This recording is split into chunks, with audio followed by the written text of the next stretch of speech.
If you've ever worked in local government and thought, I could do a better job than that elected official, this episode is for you. Today, we're talking to someone who actually made that leap from city staffer to city council member. Joe Pradetto spent years behind the scenes, advising elected officials, managing communications, even running departments.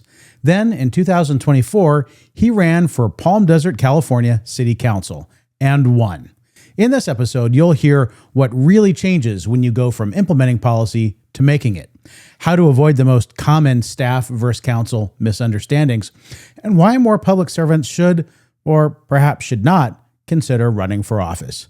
Whether you're thinking about your own next move or just want a better working relationship between staff and council, this episode delivers hard-won insights from both sides of the dais. Before we dive in, let me ask a quick favor. We've been fortunate to rank in the top 25% of all podcasts on Spotify and Apple Podcasts, and Gov360 has helped grow my LinkedIn following to over 9,000 local government professionals. But we really need to grow our YouTube audience. If you're watching there, please take 2 seconds to hit that share button. It makes a big difference, and it means a lot to me personally. All right, let's get into my conversation with Palm Desert City Councilman Joe Pradetto.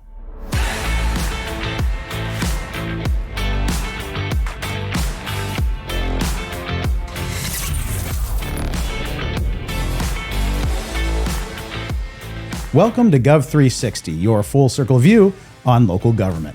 Today, we're diving into something rare, but increasingly relevant.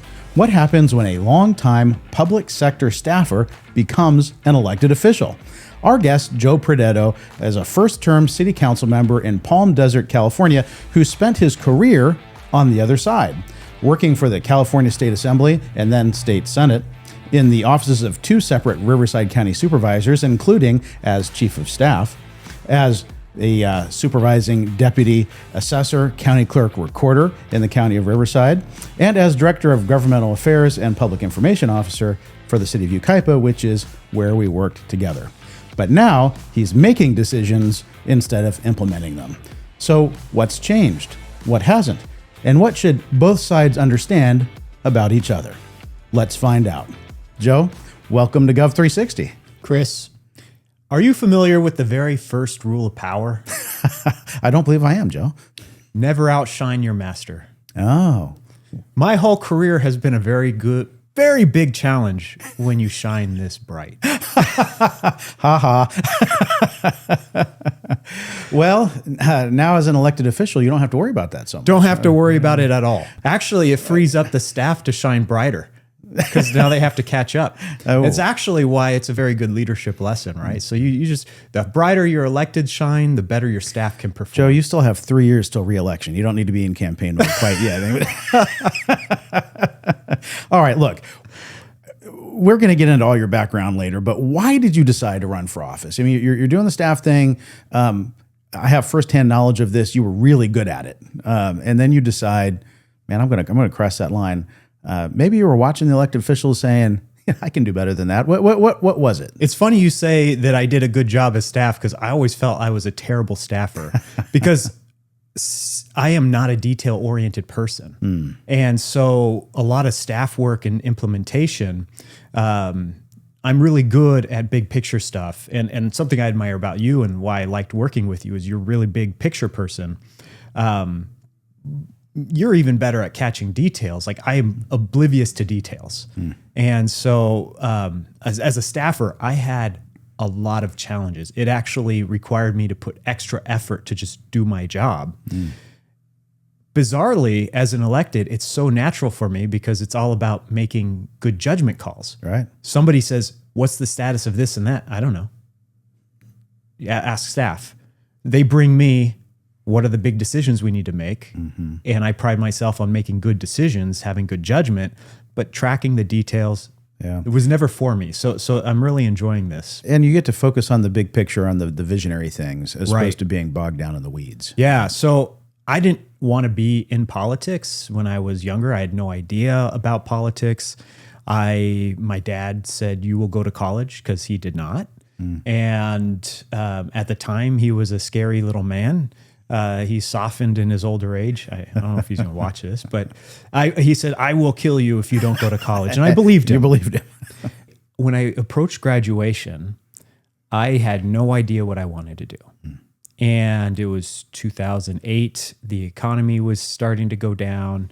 And so I was thinking, I got to get a job. And honestly, I had no idea. I was like, get a degree, I'll figure things out. I went to my grandfather and I asked him, "Hey, Grandpa, I need a job.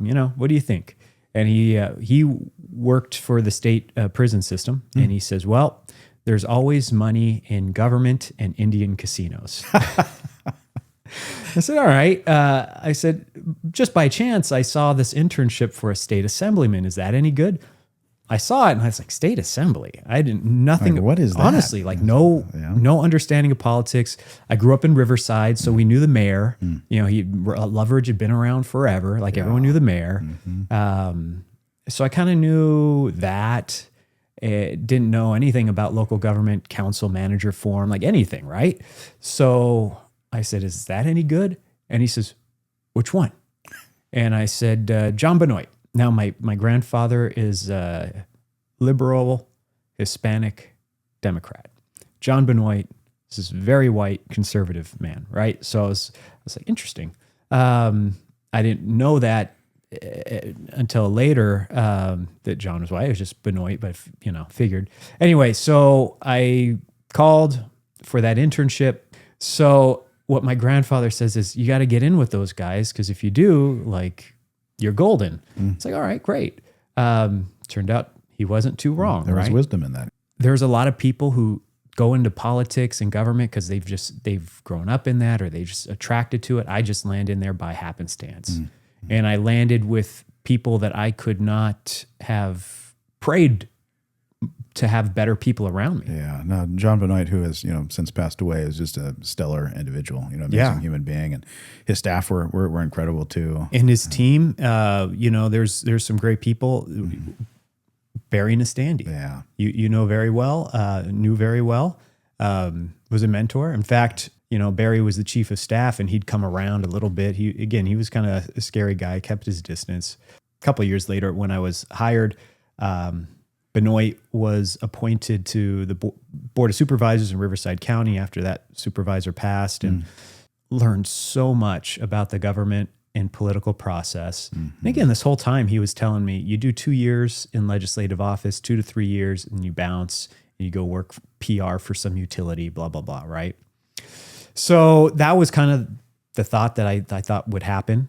And then he passed, and turns out working for a county supervisor is not a bad gig. It is not. Right. And you know that. You did that. So an opportunity to learn a lot from Benoit, who's just a high functioning person in many regards, but especially when it came to local government, he had a level of professionalism and leadership that I just absorbed. So through this is a whole long story. So through all this, I realized, I watched John and I thought to myself, man, county supervisor it's about the best gig in elected office for a big county. Yeah. But also, I don't want that job. What a terrible job. Why is it terrible? It's because unlike Congress or Sacramento, the Assembly or Senate, you're in the district every night, which is what he liked. The downside is, when you're in Sacramento or DC, you're treated like a king, right? And your district's not around, and you go to fun things, and you sleep, and you have free time. When you're in the district, you're working all the time. Yeah. So the nice thing is he was close to home, but I'm watching him, and he's, he can't go to dinner without people coming up and like talking to him all night. And I just said, you know what? I love the fact that he's in a leadership role, elected role. Through this process, I've grown to just really admire and love our democratic process and the responsibility that comes with being an elected official. I love that. But I watched him, I was like, that's too much. Yeah. What I want county assessor, county assessor, county tax collector, county auditor, which is funny because John's son then became county auditor. Yes. So about a year before he passed, I told John this, I said, if I ever ran for anything, it'd be one of those things. And he laughed. He's like, Joe, you got it figured out. Those guys got the best jobs. No one knows who they are. No one is interrupting their dinners. No one's going to board meetings to call them stupid. They make more than I do. They work less than I do. But if you want to do that job, you got to go work there. Yeah. Figure it out. Yeah. So that was my idea was, look, I don't like the idea of government staffers running for elected office. I don't think, and that's why, although I did it, I don't recommend it. I think that the public benefits from having people who've worked in the private sector and felt skin in the game, risk, loss, right? Bureaucrats have the least skin in the game because they're pretty secure. And so I recognize that. My dad, he was an entrepreneur and he went through tough times, right? So that's why he didn't want his sons to repeat that. And but I admire that. And I think the public benefits from having leaders who've gone through that. I agree. I think, though, that one of the good things about the way city governments are set up is that there are 5 members of the city council, not just one, right? And each member of the city council brings a different perspective, different life experience, different professional background. And so I find it very useful when you have a council that is diverse in terms of their professional backgrounds, right?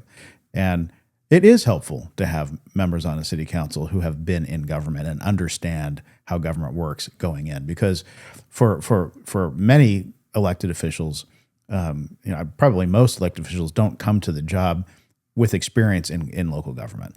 And it's quite a learning curve. I mean, it's a whole new vocabulary, all the acronyms, all the just everything, and it is a different way of thinking than the private sector. Right? And so, it's you could spend your entire first term just getting up to speed on how everything works, right? And so, yeah, I agree. I think there's tremendous benefit in having that private sector perspective. But I also think there's a lot of value in having people in elected office who actually understand how the system works. So, and I'm finding that's so true. So I did go to the assessor's office, right? So that was the intent, is to run. So during that, I worked there for like 4.5 years and got to see government from a different perspective. And that was my favorite government job, I think. Is that right? And it was. I'm going to try not to take that personally, Joe. Don't, because it was special. I had a team of people who the work was so different. I had a team of 20 plus people, and it was just a magical moment where we created this whole new public service team, and everyone was excited, and the job was just so easy, which is, we're giving customer service, we're selling birth certificates, that kind of thing. And it was, and I don't say easy, like it was easy, but really it was like a workflow process. When I've worked for supervisors, when I worked for you, the challenges were different. We had to solve different problems every day. But the assessor's office was just process, right? You come in, we know what the work's going to be. We just don't know how busy we're going to be. Occasionally it'd be a weird one-off here and there. But the best part for me was coming in and motivating a team. Because really the hardest part was just keeping bureaucratic office politics from depleting morale. And so that was my biggest challenge. So anyway, I set up an account to run for assessor. I wanted to do that because the guy who was doing it was thinking maybe he'd retire. He's still doing the job. I think he's going to set a record for longest serving assessor anywhere, maybe. But so I started raising some money to run for it. And he decided to run for re-election. So then I had this money in an account, and it's just been sitting there. I was on the planning commission in Palm Desert. It's a long story of how I got to running. And the city went to districts, it rolled out, but 24 was when they were fully implemented. My district was open. There was a lady who had been on the council 2 terms, and she was going to run for that seat. And I had some neighbors come to me and say, Joe, we want you to run. And I was having such a good time at Yucaipa that it was not an easy decision. Yeah. I told them, let me think about it. Because for the first time in my life working in Yucaipa, I had real work-life balance. You know, working for a supervisor, it's like 24/7. Yeah. They've got events. Although city work, I'd have weekends here and there. It was not the same. It was like every weekend for an elected official is busy. For the city, it's like if something big happens or if there's an event. So for the first time in my life, I'm like, this is nice. I have work-life balance, you know, with the kids, bills are paid. This is nice. So I said, when they asked me to run, I said, let me think about it. It was not an easy decision. I remember you coming in my office to have this conversation, and I thought about it, and I asked 2 things of you. I said, I'll support it on 2 conditions. And the first is that we ensured that there was never a potential for conflict of interest, right? And that one was fairly easy because different counties, Palm Desert's about an hour or so away from Yucaipa. There were maybe 1 or 2 regional boards that could have potentially created a conflict, and we agreed that you would not serve on those to avoid the conflict. So that was the first thing. And the second thing was, I said, look, if you run and you win, and I ever need a city manager job, you got to vote for me. and I was kidding, or was I? I don't know. And on the second one, it didn't happen. But I say that I would have held to my commitment if I had the juice. Well, everything worked out great, and then very quickly I realized that you were going to win. I mean, you even though you were running against an incumbent, you were picking up endorsements left and right, raising money like crazy. There were clearly issues with the incumbent that a large percentage of the voters in that district were not pleased about, and so I think your timing was great, and you made some smart decisions on the front end in terms of strategy and who to work with, on your campaign team, and I saw pretty early, man. People would ask me, why, Joe's running for city council. And I say, yeah, he's going to win. I appreciate it. You saw that pretty early. I'm gonna call out a couple of people throughout this interview that I have a lot of respect for and have made a big impact on my life. One of them is Barry Nastandi. Another one's a mutual friend, Jeremy Smith. Yeah, who's another person who's kind of bridged the gap between legislative staffer to elected, right? And I remember talking to him, and he's like, I don't know, Joe, 2-term incumbent. It's maybe you just raise some money and drop out, blah, blah, blah. And I said, we were just talking, and I said, well, I already have some money in the bank. And he's like, how much? I said, $25,000. He's like, oh, well, that changes the conversation. Well, you should have led with that. Like, but part of the deal with the neighbors was, hey, if I'm running, like, we need $60,000. And they said, okay. And I said, and I'm going to need grassroots support. And they said, okay. And they delivered in spades, like unreal. Like one of the neighbors was like, I got your money. I was like, got my money? Like, so I showed up to pick up the check, and she's like, here's your money. I can't, this is $25,000. I can't take this from you. Yeah. And she's like, no, you have to take this from me. Like she insisted, like this is giving you this money will bring me the greatest amount of joy. Wow. And she said, I can afford it and I want to, and this is the biggest thing. I need more people like that in my life. So, so that was the thing. And then she turned around and knocked doors for me like 6 days a week, twice on Saturday, and she took Mondays off. Just unbelievable. And so, a lot of people are, Joe can't do it. Joe can't do it. You saw it early. I saw it early. I think for people who know politics, there's a lot of people who are involved in the community. There's something that I read about politics is when people encourage you to run, they break down into 3 categories. People who don't live in your district, people who don't vote, and people who vote for your opponent. So who's left to vote for you? And so I know that going in. And a lot of people who are out and about, I got a lot of crap because I was not going to a lot of community events, chamber events, and people are like, oh, Joe, you got to show up to this. You got to do this. You got to do that. I said, I don't though.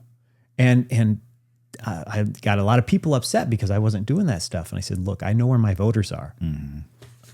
I've got a list of their names right here. This is their addresses. I'm going to go talk to them. If I go to these things, I'm going to go talk to people who think they're important because they're at these things talking to other people who think they're important. The people who are important are the ones who are going to get their ballot and mark the ballot. Yeah. These are the people who are important to me, not the people who are going to these community events, taking pictures, posting them on Instagram, Facebook, whatever. And I was laser focused on my thing. But if you don't know that, I've talked to many candidates who, again, they don't know anything about government. So what do? They just start knocking on neighbors' doors, every door. Yeah. They knock on every door. And there's benefit or to that. spend all their time going to the same events and functions that everyone goes to, and you start seeing the same people over and over again, and you're getting limited reach that way. This is a lesson I learned in 2014 watching a guy named Chad Mays, who is now a former state assemblyman here in California. I worked with Chad for the Board of Supervisors. At the time, he was chief of staff for then County Supervisor Janice Rutherford. I was working in another supervisor's office, and I watched him, and he got a lot of heat, like you did, for not showing up to every single event, and people felt like he just wasn't showing up. And what he told them was, "Look, I have a full-time job. I have commitments. So the time that I have to campaign, I can either spend that time going to every event and seeing the same people over and over again, or I can spend that time raising money, and so that I can reach all of the people who will actually vote." Yep. Right. And he's the one who taught me that. Yeah. And he killed it. It wasn't even close. Yep. No, when I set up my account to run for assessor, he was generous. He was one of my first contributors, and he told me that, which was funny because he also endorsed my opponent. So I don't know if he endorsed it, but it definitely had a quote in supporting her. So long time incumbent. Those things happen. And that's the other thing too, working in politics, I took nothing personally. Yeah. And I think my opponent took everything personally. That's something else that I learned from one of my first mentors, a guy named Tony Strickland. Tony Strickland used to be in the state assembly and state senate. I ran into him out in the Thousand Oaks area when I was doing my undergrad at California Lutheran University. He was the first campaign I ever volunteered on. That would have been 1997, 98 time frame. And I noticed that the man never held a grudge.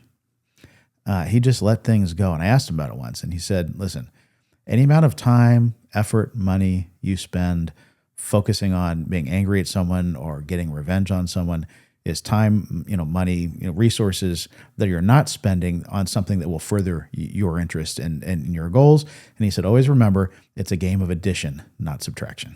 And I've kept that with me. Yeah, no, I look at the people who are on the other side. I've maintained a list because when I go to run for re-election, they've already indicated they're the type of people who will contribute money, contribute their name. They support incumbents. They support and now incumbents. That's you. That's right. So I don't forget. And I will definitely be making sure to bridge the gap, right? So you're a little bit different as far as a staffer goes, because you came into the government staffer role already with kind of politics in your head, right? I mean, having interned, and then worked for a member of the state legislature. Yes, your staff, your paycheck comes from the government, but it's a much more political position 100%. Than working, for a city, as an example, or for a county, right? So, for a county department, anyway, working for an elected official is a very different thing than working within the bureaucracy, right? You're right on. Yeah. So you've kind of had this, during your time at the county, at the the assessor's office, and during your time at the city of Yucaipa, it's not like all of a sudden one day you just had this idea, that I can do what they're doing, and I'm going to run for office. I think some people do have that experience. Absolutely. Where they really come up through the departments and don't have any politics in their background, but through working within the city organization and watching what the elected officials do, at some point they get the idea, I could do that. Maybe I could do a better job. When maybe at some point I'm going to run. Maybe when I retire, I'm going to run. I see that sometimes. Yeah. When I retire, I'm going to, or sometimes a disgruntled former employee comes back and runs with an axe to grind. But none of that was the case for you. Yeah. So those are all excellent points. I think working for an elected official is pretty close to private sector work because you're at will, your boss loses, you're out of a job. So you have to be representing your boss well and working hard, because if you do, you get reelected. That's, in my opinion, the equivalent of the profit motive. And so elected service is a little different. So when I say I don't recommend government employees do it, I do agree that it's different for political staff. But also I see a lot of political staff that are useless. Like they're political hacks. It's, you've seen it. You don't have to agree with me, but you know what I'm saying. There's some that just like, they're political nerds that like they can't do anything else. And what scares me is that they then run and get elected because they learn the rules, but they're completely inadequate and incapable of leadership. And I saw that scared me. That's actually one of the motivations I ran for, or decided that I would run at some point, because I saw that and I said, I actually need to defend against that. Interesting. And people on my own team, they're idiots, and we can't stand for it. And so again, talking from somebody who didn't necessarily grow up wanting to be in politics, or just like trying to be a normal person, I really respect normal people just going through their lives. But also from the inside, I saw the number of people who are not normal, who want to impose their will on other people for whatever reason. That was definitely one of the motivations that originally sparked me with the idea of, if I don't do it, these people will, because normal people don't know. I made a connection with another person that has influenced me a lot. His name was Rod Wood. He was a former city manager in Indian Wells, Beverly Hills, and retired in the desert. So he was looking for things to do. So we hired him as our interim. He came in making pennies compared to what he's worth, right? And through that process, he taught me a lot. And at some point he says, Joe, you need to choose. Are you going to go to the path of light, which is government administration, or the path of darkness, politics? And I said, well, let me try this path of light. I could not, after Benoit passed, I could not get a job with the city. Really? Couldn't do it. I applied assistant to the CM, management analyst. I don't think I ever knew this. Interesting. Yeah. So I applied for a whole bunch of jobs, got interviews. I guess I was the sucker. You were the sucker. And which turned out to be the capstone experience that I needed for what I'm doing now. And I'll get to that. But anyway, I couldn't get hired. So I kind of defaulted to the path of politics, because that just kept bringing me over. Yeah. It just kept calling me. I tried to get away, just kept calling me over. So it literally, when my neighbors came to me, I said, okay, this is the final nail in the coffin, right? It's like, this is the path now. So, but when I went to Yucaipa, I learned budgeting from a different perspective, like all these things that a city does that combined with the county, it just really rounded out my experience. Yeah. So that was like I said, the capstone experience. And, so you carry all of that experience in government at the state level, at the county level, both from the, elected officials office side and the department side, your experience at the city at a high level, and you bring all of that to your role now as an elected official, which has to be of tremendous value to the residents of Palm Desert, right? But it is a shame that you chose to leave the public sector on, as far as career goes, because not just all of the knowledge, but you just kind of have a knack for it. So some people are just naturally inclined one way or the other, and I think everyone who worked with you recognized that you were stellar. And in fact, after I was appointed to the city manager position in Yucaipa, but before I started, I was evaluating the organization and pretty quickly identified that there was going to be a need for a position like the one I created that you eventually filled, Director of Governmental Affairs / Public Information Officer. It was, those functions were not being done or done properly in the city of Yucaipa at that time. And so I knew that I needed to create the position. And, I talked to some people I was close to and, just kind of asked around, do you know of anyone who might be good at this. And a mutual friend one day called me and he said, I think I've got your guy. I think I've got him. He said, do you know Joe Pradetto? I said, well, yeah, of course. We're not, close friends, but we know each other. And he said, you need to talk to Joe.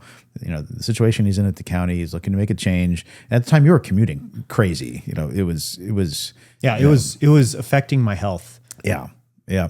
And so the timing just worked out, and they were not wrong. To have someone with, that breadth of experience at various levels of government, who kind of gets the political side, that's so important. I think that so often in local government, it's just kind of hammered into us that we need to be apolitical, stay out of the politics, stay out of the political fray.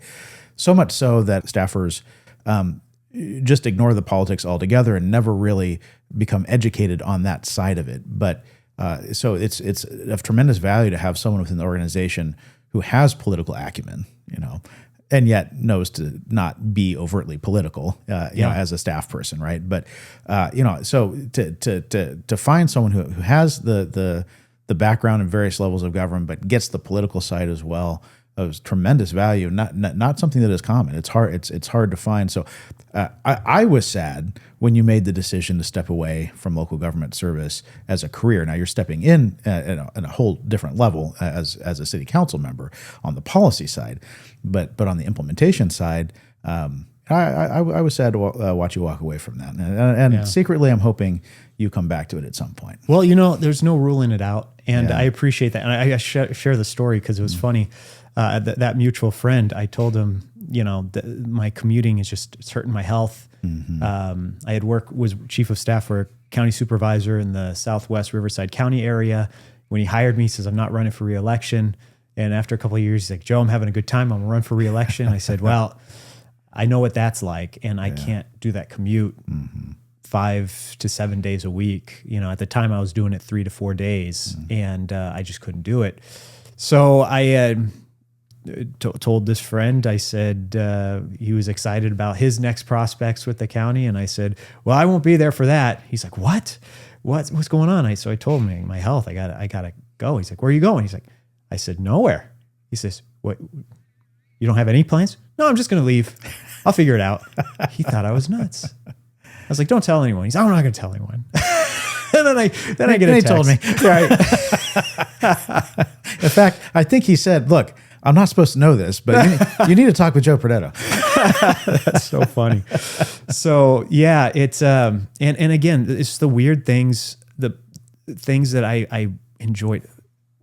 Assessor's office, I enjoyed for a lot of different reasons. The process, learning government customer service. So when the cities have counter service, I learned what that's about. I learned the computer systems behind it. I learned all that, the special district with the RCD. We had to rebuild that thing from the ground up. So I learned everything about a government entity because we had to rebuild personnel rules. We had to build everything. Zero. We started from nothing, building budgets, hiring manager, on the org chart probably. Yeah, or everything. So building a little special district from scratch was valuable experience. So all this experience I've had, politics was in the back of my mind, because for a lot of people, they see politics as a dirty word, but that's because it's framed in what we see on TV, and it's right versus left. When I think about politics, I think about value for the voter and building political capital in everything. So if you take away politics and then you're a bureaucrat delivering service at the counter, and you're stuck on this rule and you can't figure out a way to get around it, you're losing political capital. You're losing trust. So, but if you're governed by politics, you realize I serve this person, but more importantly, I serve the people they elect. And if I can figure this out, it's good for me because it's good for them. Yeah. It's good for the person but most of the time it's like, this is the rule. Yeah. And I'm not saying go outside the rules, but as a working in politics, seeing how many times people get caught up in bureaucratic red tape, it doesn't take much effort to say, hey, you know what? Let me go sharpen my pencil on this one. Yeah. But instead the answer is no. Coming from the private sector largely, and from the political side of the equation, a constant frustration for me is how often we see local government employees that with just very black and white thinking, right? Like, this is what the code says. Dealing with an applicant or a resident who has an issue, just very, not willing to move outside the framework. And again, we're not talking about breaking the law, but the rules, the policies are there to help us, to serve us, to serve the community, not the other way around, right? And I think so often the bigger picture is lost because.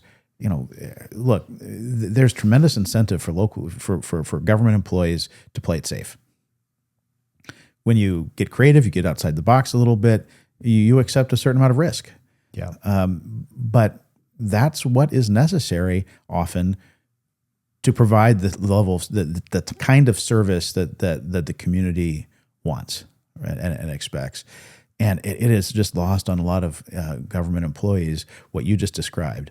That there is a big picture, there's a bigger vision, and everyone's connected to somebody. And if we have a disgruntled resident for legitimate reasons or a disgruntled applicant, well, that's going to reflect negatively, not just on they're not just going to be angry at you as the staff person, which maybe you can live with, but they're going to be talking in the community, and they're going to, the elected officials are going to hear about that, and the elected officials are not going to like that, and then they're going to go to the city manager and be unhappy with the city manager. The city manager is going to be unhappy with the staff that are causing the disgruntled feelings, and it has this. These unintended consequences that I think a lot of people don't stop and think about. And so to have that political perspective, to understand that big picture and understand that politics isn't everything, it's rare and it's valuable. Yeah. And from the public's perspective, you're trying to get a permit for something. You have a 6-figure government employee who's just like, I can't help you. Right. And I'm unwilling to. No wonder there's a lot of lack of trust. Yeah. In government. So you're right. There's one of the things that has helped my career is the appropriate understanding of the role of politics, not being a fight between two sides, but in building political trust and capital with the people we serve, because everything is politics in government. And so building trust with the people we serve, especially at a local level, it's like that's what we should all be aiming for. That's our profit motive. Is political capital. Yes. Right. And if you lose track of that, governments don't fail, but people get reelected. But it's you as a city manager, the challenge of you can't just clean house, right? It's and if you did, who are you going to hire? Right. Right. Well, not Joe Pradetto, apparently. I'm trying to become unemployable. Okay. So you make the decision to run for office. You're still working at the director level at a city, which comes with tremendous responsibility, and frankly, at a time where there is tremendous political goings on in the city. It was a tumultuous time politically for the city of Yucaipa, and so your job you were not coasting, right? This was a demanding job. You did incredibly well, had huge success in every initiative you were involved in. City of Yucaipa is a better place because of the work that you did today. A lot of people would disagree with that. Well, look, everyone's a critic. But look, I mean, the transparency initiatives that we brought forward that you primarily worked on, introduced a sunshine ordinance that made the city more transparent than any time in its history. The work that you did on a sales tax measure, when the city was running a multi-million-dollar deficit and was faced with having to, close a fire station, slash the number of sheriff's deputies on the street, close the senior center, close the swim, the communications efforts, the strategy that you brought to having a conversation with the community and being transparent and opening the books and helping the community understand the situation. That ultimately it's their choice, but that whole strategy was very successful. And as a result of that, now all those bad things that I just described did not have to happen. I could go on and on and on, right?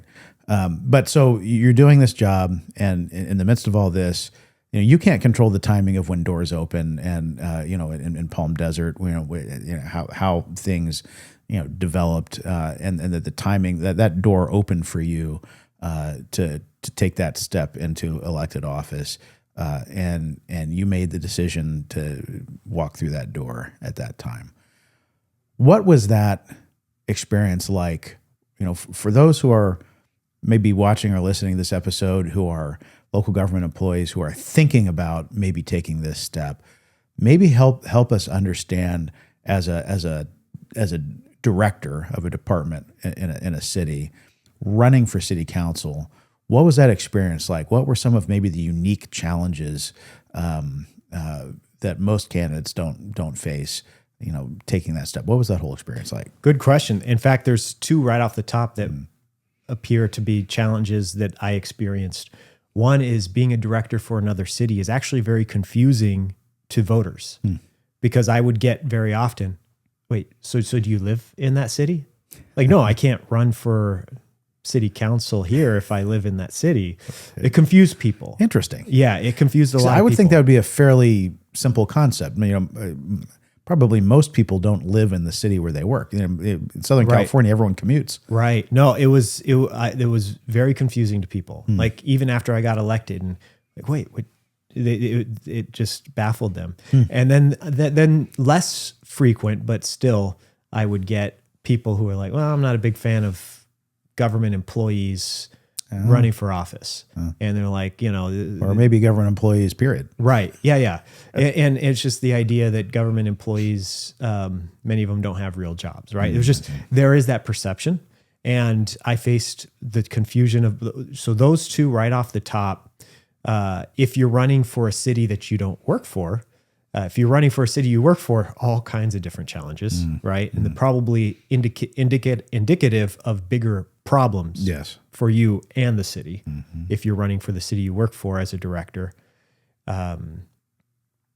Unless it's like an open seat but generally it's not a good look. Anyway, so those two challenges, but for somebody who's considering it, I would tell them the same thing I would tell any person getting ready to run for office is you got to do your background work. Like there's a lot that goes into running for office and this was Barry Nastandi. He gave me a book, Running for Office, Ron Fauché.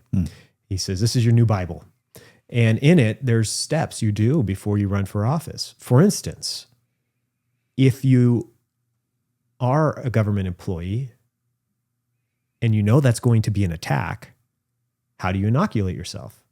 Well, for me, I'm a landlord. I buy property. So I have a business set up. I've also done consulting. So I had, business experience. I mean, it wasn't full time, but still I have tenants, I have responsibilities.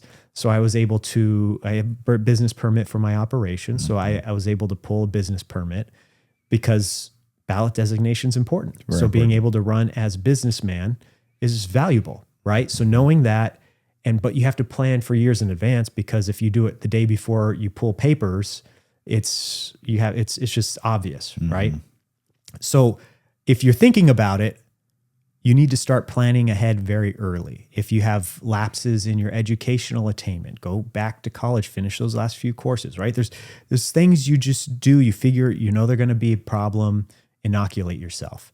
You got the other thing that I've been spending years doing because running for assessor, I knew that if I lost, I'd probably not be invited to stick around very long. And then people don't like hiring losers. So I told my wife, we're going to have to figure out how to live on your income. And she's a social worker, so it's not the highest income. So I've spent years learning to live way below my means, like way below. The value of that is I've learned to enjoy a lot of things that are free. Like I enjoy hiking and going out for coffee. Like I don't even like going out to expensive dinners anymore because I'm like, who sits here for like 2 hours and eats a steak at 7 p.m.? I can't sleep, So it's like all these things that cost me money. I realize like net negatives on my health anyway. So prepare financially, prepare your family because people are going to say stuff about you. My wife and I, we took our kids out and said, hey, Daddy's going to run for city council, and people are going to say stuff. A lot of it will probably be lies, right? But you're going to have to deal with the fact that people are saying things about your dad. So you know that. Like, you lived through hell here in Yucaipa. I'm going to pivot a little bit because you went through hell with what people were saying about you and just doing your job, right? So you can attest, like, people will say stuff, true or not. Your kids are going to hear it. Your wife's going to hear it. Yeah. And it makes an impact. So you have to prepare for that. There's a lot of preparation that goes into it. Just any candidate will have to do. But for a government employee, I would definitely focus on getting your finances right, because once you're elected, I learned working at Yucaipa, I was burning through my vacation time so fast that I was going to be AWOP, probably in the third quarter, right? And so that also led me to conclude that anyone who's a government employee and an elected official is either reducing their pay, which I doubt, or they're stealing from the taxpayer, which I'm very confident is the case. They're not reporting all their time off. They're going and double dipping meetings and saying, "Oh, well, I'm going to this meeting, but I'm technically doing my day job, but also I'm representing my city." There's a lot of that. And it's not good. It's not good for the taxpayer and the people who elected you for you to be doing half your job in both capacities. So my recommendation, and of course, my opinion, it's just my opinion, is that if you do get elected, you need to do everything you can to focus on your main priority and probably leave your government job. That's my own opinion. And it's not the right one. So those are things that I would recommend. A couple things that I would recommend in terms of learning skills, because in addition to working in local government, the things you learn that have helped me navigate that learning curve you talked about, which I've told people, if I didn't have my experience, I'd be useless on the Palm Desert City Council. I don't know how people do that jump. It takes years, like you said. So there is a lot of value in bringing that. So my experience did bring me in ready to go. And a lot of people commented, even staff, even the city manager said, or actually, I think the best compliment I got was from our city attorney. She's like, "I haven't offered you much of the training I do for new electeds because you just haven't seemed to need it." So that's helpful to the taxpayer, because instead of having to invest in somebody for years that who knows if they get through the next election, I was jumping into a seat hot, ready to go. You mentioned the city manager, which made me think, I bet it is an interesting experience for your city manager to be, working for someone who has been not just staff, but a department director at a city. It's probably that could go very well or very poorly, depending on the personalities. Right? Yeah. I think some city managers would really embrace having a member on the council with that background and that experience, where maybe some other city managers might be a little hesitant and think, okay, do I have someone on my council now who thinks they know how I should be doing my job, right? Who thinks they know, how this organization should be run from the staff side, and are they going to now, from sitting in a council seat, try to dictate that to me? Well, actually, being a director and learning from you is just the council. I have such a respect for the council manager form of government that my experience taught me going in, stay out of it. Trust. If you can't trust, then you got to get a different person. But you don't micromanage and dictate. Right. You trust. That's good. So when I got elected, there was the city manager at the time, there was talk around town because he had created a whole kind of new team at City Hall. So a lot of longtime employees who got moved out, and people took notice. A lot of people were saying things. So when I first got elected, I had a meeting with him and I said, "Look, this is what I'm hearing. Based on my experience, I know that sometimes people need to get moved along. And there's a reason. So I'm only telling you this so that you know what I know, so that when we talk, you're not thinking, what does he have in the back of his head?" And I said, "So I'm telling you this because I don't know what's true. I'm just telling you what I've heard. And that I am evaluating our relationship based on the facts that I know and how we work together. But I'm never going to blindside you, and I'm never going to hold information away from you that is going to help you do your job better. I would not have known to have that conversation without the experience I've had, but not especially without my time in Ukaipa, watching your work with the council. I think that has been, like I said, it's the crowning piece of experience that I had, is watching how you interacted with council and then learning what a good, healthy council manager relationship looked like. Well, I appreciate that. Yeah. Yeah. Because it's different with the county. And you know this, the county, like each department director will get a call from a supervisor or their staff, because each director is so big. Each director is kind of like their own little, governor of their little thing. So you don't call the CEO for every little thing. But the city manager at a city, you do. Yeah. It's the way it's supposed to work, Right. ideally, right? Yep. Yeah. So you made this transition from staff member to elected official and being on the city council. Crossing that staffer elected divide, what has been the biggest mindset shift for you? Have you heard the story of the European explorer who encounters the Indian chief and asks him a question, and the Indian chief waits, takes a pause to think about the question, and the interpreter says he's just thinking about the question? Have you heard that one? I don't think so. And the moral of the story is there's value in taking a pause. As I got older, I realized maybe the person's not that smart. Well, don't worry, Joe. I can edit out your pauses. Thank you. All right. So the biggest mindset shift is really something that I made quickly because I had the benefit of the experience, which is, look, you are not in the role of dictating how stuff gets done. You are in the role of giving direction and guidance, not as an individual, but as a member of 5. Mm-hmm. And I've also learned this is when my colleagues take a vote, if I'm on the losing end, I embrace that vote. If it comes back for a second reading, I'm a yes, because we already debated it. And I'm standing with my colleagues. But going from making that shift, it was easy because, again, I knew that I had to do it, which is very simple, which is you're not telling staff how to do their jobs, and you're not evaluating staff on how they're doing their jobs. Your job is to work with your colleagues and the city manager, praise staff when they do a good job, bring concerns to the city manager directly, right? So that was the biggest mindset shift is I'm not running the city. I'm a director of a board, and we've hired a CEO. The mindset shift is you're just giving direction, and then you're trusting, and then you're holding that person accountable for carrying out the direction. That was the mindset shift.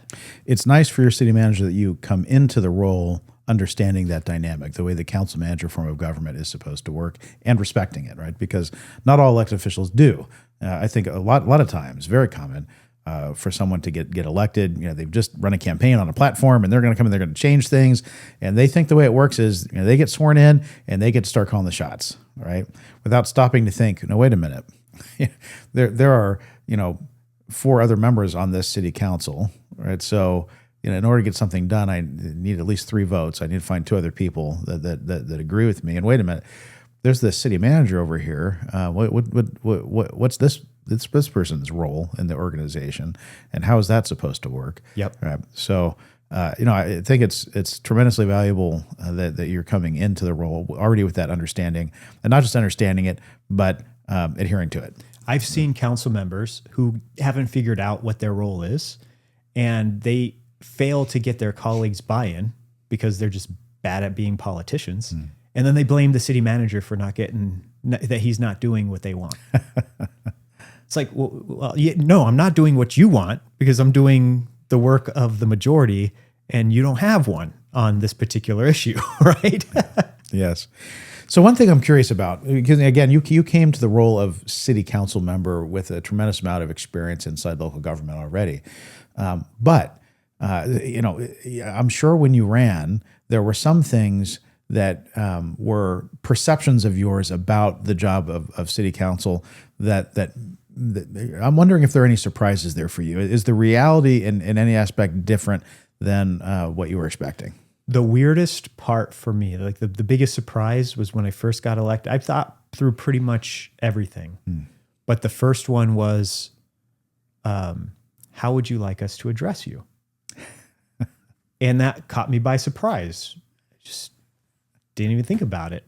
And I had noted that the city manager, when I got elected, was calling me by my first name. And I said, after thinking about it, I said, you know what? I want to support my city manager, but also as a professional relationship. And the fact that I've been asked, after thinking it through, and it took me a little while to think through, I said, you know what? At City Hall, I have to be a councilman. Yeah. And the reason being is because it's not about me. When they call me councilman, it's about respecting the people that I represent. Because somebody else will be in this role. Don't call me Joe, because I'm not an individual there. I'm a representative. So show respect to the people we serve by honoring the office, not the person. So that was a weird thing, to a mindset shift, if you will, but also a surprise to me is I didn't even think about that. Yeah. And because also the reason I didn't think about it is because when I worked in Ukaipa or anywhere else, you call a person by their title. Right. You didn't even think about it. Like the fact that somebody asked me, I actually told the city manager, I'm kind of concerned that I was even asked. Like it should just be default operational professionalism to just, you will address council people as council people in City Hall. It's so funny you bring this up because I've dealt with this, but in the other way, where I'm managing now, where it was, it's a growing city that's coming into its own. For most of its 17-year history up to now, it's been a relatively small organization and just contracted out for a lot of its functions. Over the past several years, that has changed, and the city has brought in-house most of its departments. The staff has grown significantly over the past few years, but I think because it was so small, the culture there was very casual. And the council members were very involved and got to know all of the staff, personally. And when I came in, I brought a little bit more formality, and it was a little bit of a shock to the system, where council members are saying, I noticed that staff were being very casual with members of the council, and I moved to correct that. And so then it was a shock to the council to all of a sudden, be treated so formally. And I think some of the council members initially didn't like it because they thought that I was trying to put a barrier between the staff and the council. And I said, no, that's not it at all. It's just the position deserves a certain amount of respect. Also, as a city manager, I feel strongly that, I have a responsibility to foster the, professional development and growth of the staff.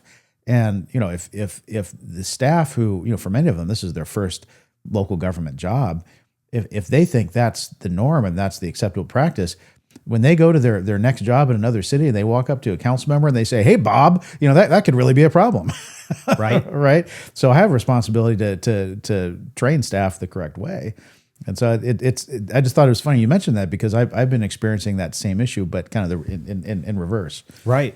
No, and it's good because again, we are serving the people, so when it's too casual, you don't really respect that the people we're serving are not in City Hall. Yeah. Right. So I think it's a good professional ethos to embed in your staff. Yeah. It reminds me, one of the things that I like most about being elected, that being a PIO, you're trying to explain a council, you're speaking for a group of 5, right? Explaining what they're doing, what they might do. And it's hard to predict what people are going to do. Now, as a councilman, I could just say my opinion and say, but that's just my opinion. You need 2 other people, or there's 5 of us, right? Yeah. So I could just state my opinion when constituents come and complain about something. I'll say something like, well, I think this, but I'm just one, That's great. And it really, I have less responsibility than, because freeing. I'm only speaking for myself, Yeah. right? I don't have to wonder about anyone else. And another phone call this week I had with a developer who's wants to bring in a use, and what do you think about this? I said, well, I think it's great. And, I would probably support it, but that's just me. And I'm just one. So I do like that. That's great. That's great. So look, having been not just a staff person, but a director, managing other staff and, working with other city staff, and now being on the policy making side of things, what do you think that most city staff misunderstand or fail to grasp about the political decision-making process? That's a great question. And I think that a lot of them may not, going back to the political, have the savvy to realize that the logical conclusion for a staff member is not the logical conclusion for a policymaker that is considering their district. And then you each have each person considering their district or the city. So there's information, and I went through this as a staffer, is like this makes sense. Like the council or the board should do this because of this. But when it gets to the board, you see it go sideways because a special interest or some public came in and started advocating for or against something else. And then you think, well, that's stupid. They shouldn't change their mind because we already have something that makes sense. And but then I've had to grow in my humility to understand that the logical information that staff may possess is devoid of certain information that exists in the public. Going back to political capital, the only solution is not what makes sense. The solution is what builds the most trust in political capital. Mm-hmm. All right. So now being on the decision-making side, I'm curious, is there some additional pressure you feel being the decision maker now as opposed to the advisor? So there's, look, as the advisor, there's a lot of work. You put your blood, sweat, and tears into a policy or a project. You bring it to the city council, but then it's their decision, and you're on the flip side of it now. Is that more pressure or less? Is it less pressure because, look, it's just being presented to you and you just have to make a decision. You're not having to formulate the policy and work on it, behind the scenes? Or is it a lot more pressure because while someone else did that work, it's ultimately your decision and you're the one that's going to, have to face the music if that doesn't go well? We've worked together. Would you say I'm a typical person you've ever met? Not in any sense, no. So making decisions is the most natural thing for me. Like, it feels so natural. And I think one of the reasons is I feel there's so much less at stake. Because when I work for a boss, I want to get it right. And I want them to look good. And there's a lot of pressure. When I'm making my own decision, it's freeing and I own my decision. And I'll tell my constituents, this is the decision I made. Here's why. And you can disagree with it, but here's why. And you have an option when it comes to reelection time, right? So I fully own the decision, and it doesn't mean that I take them lightly. I put a lot of attention and effort into making good decisions, but once I do, I own it. And it's liberating because I can it's mine and we could talk about it, but I like, as a person, living and by my own decisions, the consequences of them, good and bad. I like that. I like being able to live by the consequences of my decision, good and bad. One of my hobbies on the side is options trading. And I really enjoy it because it's all decision making, and it's helped me make decisions faster and creating systems. And it's taken me years. I've actually gotten pretty good at it now. And so one of the things that I've learned in options trading is it's my money. I lose it. I don't have to worry about people losing their jobs. My kids might not eat, but your wife might not be pleased with you, but yes. Right. But it's my decision. I own the consequences. If I lose a trade, I lose it. It's also taught me that you can make all the right decisions and still lose. Like, you get it wrong. Fantasy football taught me that. Yeah. Exactly. Right. It's there's aspects, and we could talk about risk reward. And actually that's something that I think one reason that I don't think most government employees are equipped to run for office is they don't understand probability, statistic, and risk reward as much as somebody who's in business who has to understand cycles and risk. When you have to understand risk, it's you have to have that skill as a elected representative. Yeah, that's an interesting concept because it's something that I've recently been thinking quite a bit about. Is how big of a role managing risk is in the work. Right? Huge. I mean, so much of what we do in local government is managing risk. A lot of that is legal risk, but I think too often we stop at the legal risk. Like we go so far to try to prevent or limit, minimize legal risk to the detriment of the bigger picture and the bigger vision. And to me, it needs to be a balancing act. You nailed it. Yeah, you nailed it. Wes, one thing that you learn in project management is risk analysis is not just what can go wrong, but what can go right. So there's one of the messages that I like to share is I think that we, as a society, as people, this is going to go off into philosophy that, I tend to do, is we need to grow up. We have a generation of children, and children have half opinions. This is a Scott Adams term. Half opinions are, we should do this. Well, why? Well, to every opinion, you need a full opinion has two sides.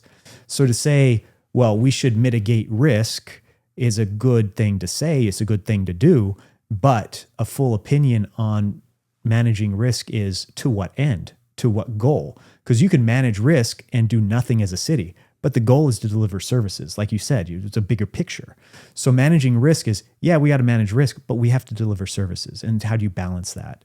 And it's not intuitive for a lot of people, especially not government staffers.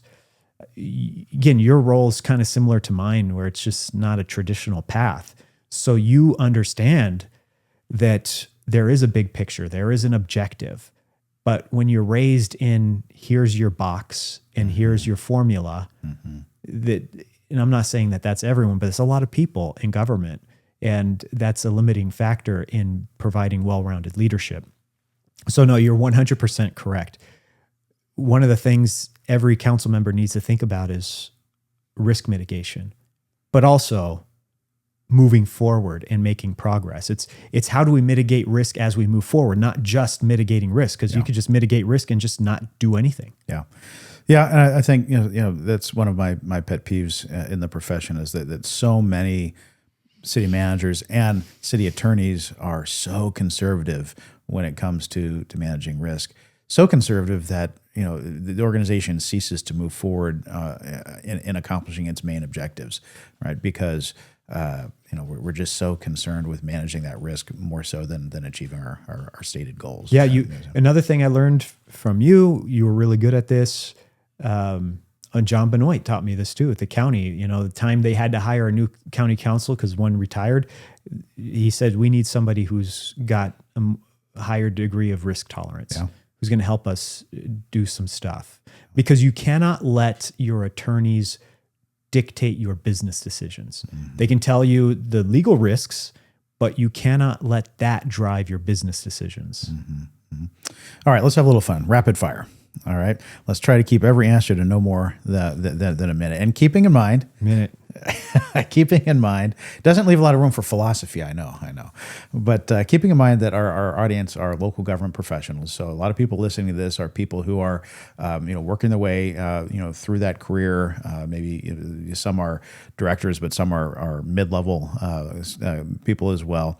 So thinking about your path through government at each level, and specifically the path you've taken to where you are now, what would you do differently? Read anything from Scott Adams right now. Yeah. The earlier I would have done that, the better I would have been. Very good. All right. So I can already tell you're good at this rapid fire. That was very succinct. All right. Question number 2. You're talking to a local government employee who is thinking about making that step into elected office. How do you advise him? Pick up running for office from Ron Fouché. Walk through all the 25 steps to start, and your last step is making that final decision. What should that decision be? Hopefully, don't do it. Most people shouldn't do it. Most people don't need or should not run for office because they're not capable of winning, because they haven't gone and done the homework that this book will teach them to do. All right. Most important question. Who is the best city manager you've ever seen? Oh, Joe, It's you're already not an failing. easy- it's This not is even a rapid hard one. fire, and this is an easy question here, it's Joe. Chris This is- Mann. all right, there we go. Okay, but a little bit more seriously, and this is no longer rapid fire. This is and look, I do want to say the sales tax that we did together, some of the sunshine stuff, I learned so much, and I was just like in awe of you, because you were not a typical city manager. You were able to do the risk analysis and moving forward. And you said, you gave me too much credit on this conversations with the community and really being transparent on the finances. I learned so much about municipal finances because of the work we did going to the city residents and saying, here are the books. This is how city government finances work.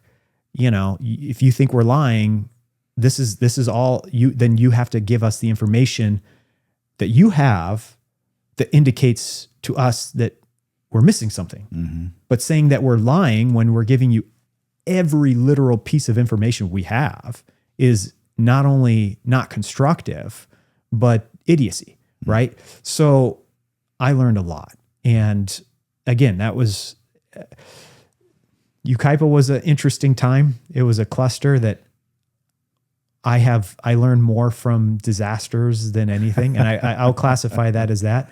But no, I learned a lot, but we disagreed on a lot. Yeah. I'd come into your office. Hey, I don't like this. I don't like this. And we had it out. So yeah.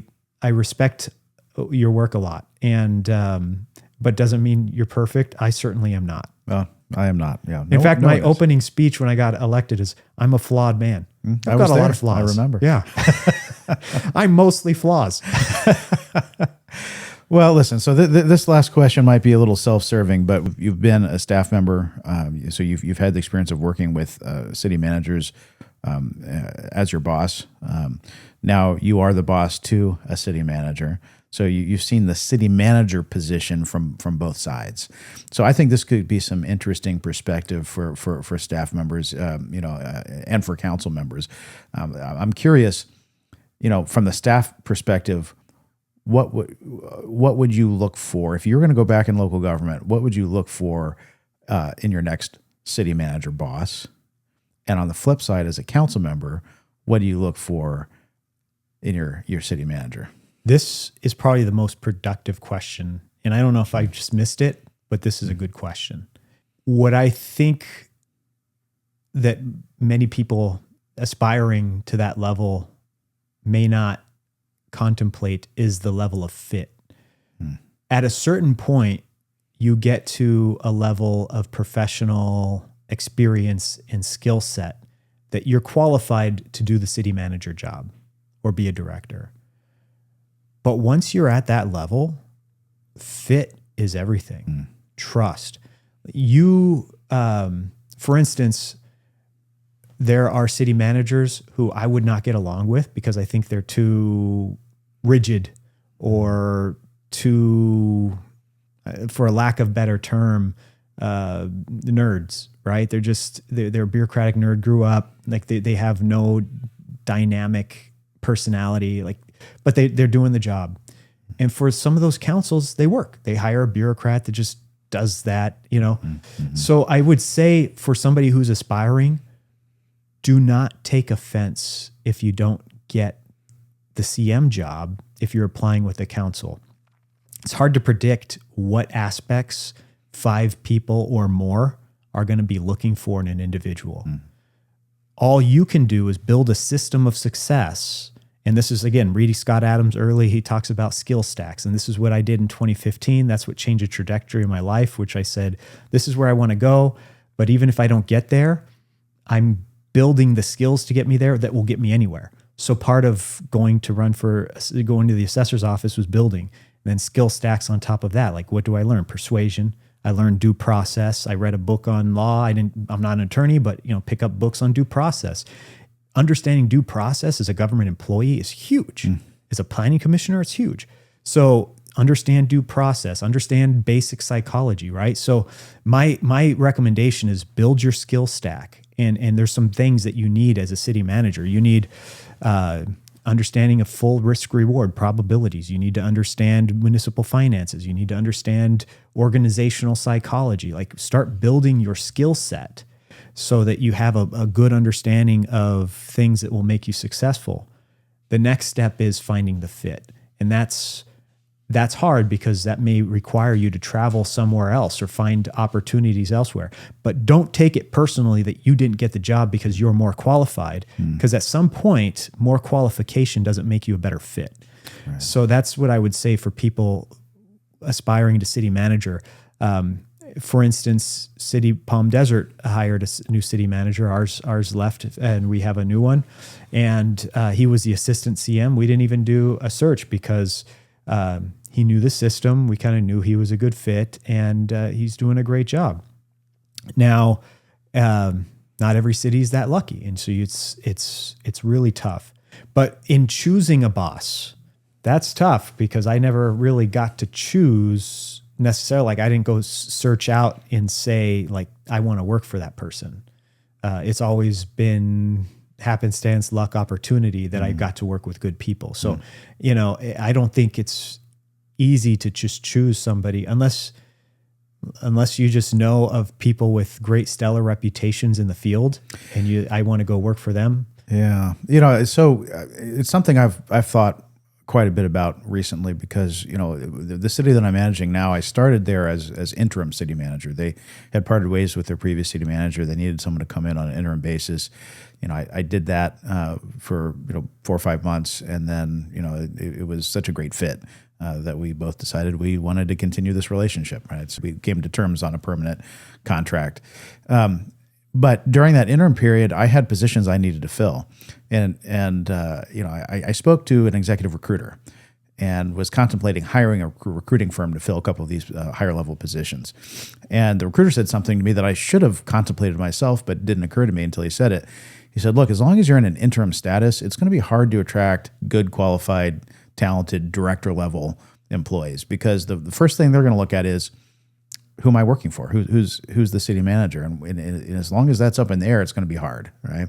And that really got me thinking, well, gosh, yeah, if I were, looking to make a career move and go into an organization at that level, at a director level or a high level, maybe even a manager level, it would be very important to me, what the style of that city manager is, right? Do I want to go, just like now as a city manager, when I'm contemplating what I want to go work at a certain city, the most important consideration is, what is that council dynamic? What are they looking for, right? How do they govern, right?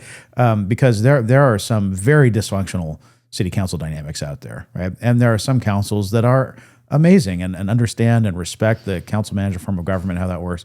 And so I had not really until more recently given it a lot of thought that it works, the other way in the organization too, that, the staff could be deciding, do I want to go work for that city manager? Yeah. What's that dynamic going to look like? That's an interesting, and that's an evolution you're having now now that you're more mature in this role and moving into bigger cities, is now your job is not just managing the city, but actually managing a team, because you can't be like in a smaller city, you have to do everything. Yeah. And now you actually have to figure out attracting that talent. And those are good challenges that I haven't had to do. I think in terms of figuring out to go work for someone, again, something that Rod Wood told me, which I think adds a lot of value. If you don't know enough about a city manager, one thing you can know is the size of a city and their resources. For instance, he said, go to the smallest city with the most amount of resources you can, because you'll get the most opportunity for well-rounded experience. That's very true. So when a job in city of Indian Wells popped up, I applied for it. I didn't get it, but it's a tiny city with lots of resources. So each person there plays a lot of roles. Yeah. So there's two ways to think about it is at what point do you want to work for an individual, or what part do you want to be involved with a different organization that gives you a lot of touch points? I guess you have to answer that for yourself as well. Yeah. No, very true. Very true. Well, Joe, look, I really appreciate you being willing to be so open and candid about your experience moving from the staff side to the elected side. This was good. I didn't think it would be this fun to talk about this kind of topic. I thought this would be a very boring topic. And maybe it is boring to the people who watch it. I think it's interesting because it's my story. The analytics will tell. Yeah. Well, look, this has been great, Joe. I miss working with you. You're phenomenal. I hope someday to convince you to come back to the light and come back into local government, because you are uniquely skilled, with it, and your background is unique, and something that would be of value to pretty much any community. So, I know you're doing this, private sector thing now, and I wish you all the luck. But quick plug, by the way, if you live in California. City council's not a full-time job. I still got to feed the family other ways. Yeah. If you like the work I'm doing, call me. I do home loans, mortgages, refinances. So if you like what I'm doing, you want to support me, you don't live in Palm Desert necessarily, call me up for a loan. All right. Very good. Very good. And if you've ever considered making that leap from staff to elected official, Joe's story, I think, is proof that it can be done thoughtfully, ethically, effectively. And we'll include a link to Joe's website, joepradetto.com, in the show notes. Be sure to share this episode with your colleagues, especially anyone who might be thinking about this leap to politics. Be sure to subscribe so you don't miss an episode. We're on Apple Podcasts, Spotify, and all the major podcast platforms. Subscribe on YouTube to watch the video version of Gov360, and also subscribe to the Gov360 LinkedIn newsletter. It's free, and LinkedIn is a great way for us to connect and to continue the conversation. That's a wrap for today. Thank you for joining us at Gov360. Until next time, govern boldly, my friends.